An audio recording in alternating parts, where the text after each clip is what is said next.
চলতি মরশুমে সম্ভবত শেষবারের মতো কলকাতার সর্বনিম্ন তাপমাত্রা নামল 12 ডিগ্রি সেলসিয়াসের ঘরে। 16 জানুয়ারি শুক্রবার কলকাতার সর্বনিম্ন তাপমাত্রা 12.5 ডিগ্রি সেলসিয়াস। 14 জানুয়ারি বুধবার রাতে কলকাতার সর্বনিম্ন তাপমাত্রা ছিল 13.3 ডিগ্রি সেলসিয়াস।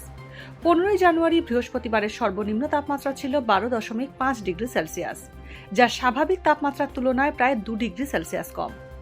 আবহাওয়াবিদরা জানিয়েছেন, 18 জানুয়ারি রবিবারের পর এই মরশুমে আর উল্লেখযোগ্যভাবে তাপমাত্রা কমার সম্ভাবনা নেই। 19 জানুয়ারি সোমবার থেকেই রাজ্যে ধীরে ধীরে বিদায় নিতে পারে হাড় কাঁপানো শীত। আবহাওয়া অফিস জানিয়েছে, 19 জানুয়ারি সোমবার থেকে 21 জানুয়ারি বুধবারের মধ্যেই তাপমাত্রা বাড়তে পারে প্রায় 3 ডিগ্রি সেলসিয়াস পর্যন্ত।